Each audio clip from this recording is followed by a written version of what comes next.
Dead internet theory is a theory that suggests that the vast majority of the existing internet is fake or inauthentic at best. This theory first gained notoriety in 2021 by this video by Alltime, which itself references a forum post by Illuminati Pirate, who as far as I can tell was the first to seriously study this phenomenon. And while I don't think his video is bad, it's too generalistic and reads more like fear-mongering than a serious analysis of how dead internet theory affects us. Ironically, his delivery is very similar to the hype train influencers he criticizes, but if Alltime is watching this, I'm open to criticism. Since everyone and their dog has made a video about the subject already, I'm going to take a unique approach. My analysis will involve the website X, formerly known as Twitter. My thesis is that the dead internet theory is not only right about its assumptions of the content of the internet these days, but it's so bad now to the point where most interactions on X are completely pointless, and bots are merely there to make money at the expense of the truth.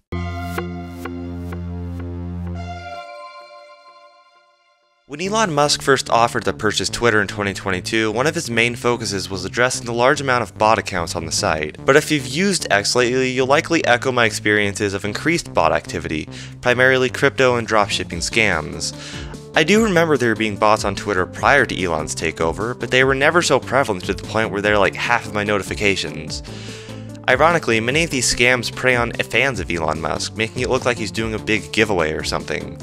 What makes it especially egregious is that these scammers use cryptocurrency to take money from you, whether that be luring you into a pump and dump crap coin or making you send Bitcoin to a certain address with the promise that you'll magically get double back.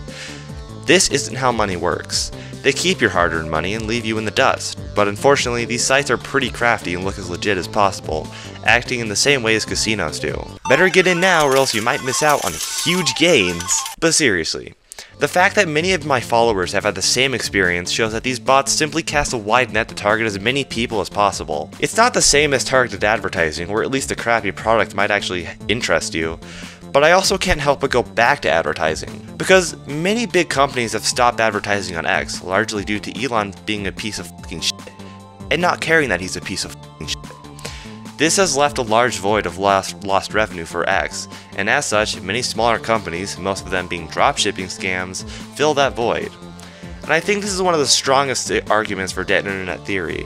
Real, high-quality products with a reputation and brand name have been replaced by fat, passive income gurus charging double price for reinforcement brackets you can buy at Home Depot for 25 cents. If you're not familiar with dropshipping, it's basically when you set up a company to act as a middleman between a supplier and a customer.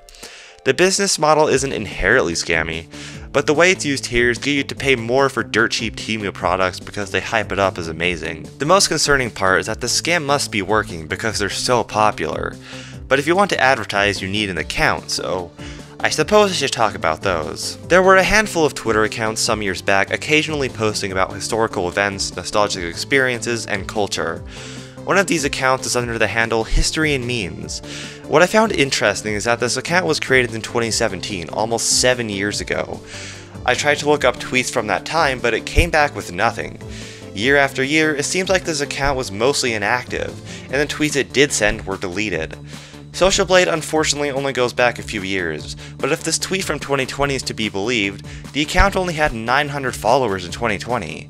These days, it's rocking about 3.8 million, the vast majority of which were gained in the last year. It's not impossible to authentically gain that many followers in such a short time frame, but something tells me it isn't, and I think I have proof for it. A few days ago, the account posted a video of a news reporter speaking the Kazakhstan language with no audio, which is the entire point of the video, and I was shocked to see that the video garnered 20,000 likes and no noticeable increase in the amount of comments or retweets pointing out the obvious mistake. This completely discards the explanation that people are genuinely liking and enjoying the content the account posts, and it leads me to believe that most of his follower base is fake as well. This is made worse when the account continually steals other people's content without credit, but farms the revenue made off the interactions anyways. And the fact that you can get basically free money from setting up a webcombing bot with ChatGPT captions has only fueled a dumpster fire of bot accounts. History and Memes isn't the only account doing this either. There are so many other accounts, some with more followers, some with less, all replying to each other through AI-generated messages to artificially increase the perceived interaction and popularity of those accounts. The saddest thing is that these accounts used to be somewhat genuine.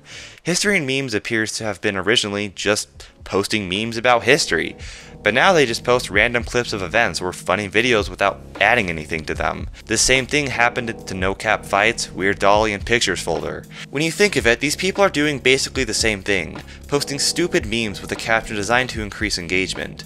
But something worse is that they often lie or misrepresent the video posted to make it more controversial or to increase interactions from people pointing out its inconsistencies.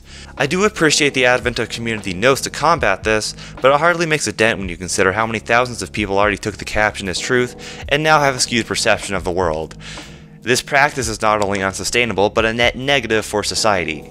The problem with X is not only that it's the epitome of the dead internet theory, but its reliance on bots feeding each other, making money that seemingly comes out of nowhere, and that this will drive the platform into the ground. Many creators have already left for platforms like Blue Sky and Mastodon, and if Twitter becomes any worse than it already is, it'll drive out the few remaining people on the site. I remember back in 2016, we were all complaining about clickbait on social media. But at least with clickbait, there's a real human doing something with the camera, even if the ending of the video was completely pointless. It was and still is a stupid grift, but it was limited by how many videos that person could make, and bot likes and comments were easy to identify. These days, a single person with a ChatGPT license can make hundreds of posts and videos per day, produced generatively. When I first heard of dead internet theory, I always thought it was going to happen slowly over time, but it's worse than I could have imagined. We're seeing what's left of the internet go up in flames in real time with no real good way to stop it. If Elon Musk cared, he has the money to create a solution to these bots. He could just not approve shady advertisements and make up with the advertisers he previously upset, but he's already expressed that he doesn't want to do that and would rather see Twitter burn to the ground just to prove a point. Only, it's probably not the one he thinks he's proving. If he thinks a war on petty cancel culture is productive, despite the fact that it barely affects anyone, I think a much larger and relatable issue like the bots and his website dying should justify a world war. But no, Twitter is a dead platform, and I think it proves just how serious the dying of the internet really is. Thanks for watching, see you guys in the next one.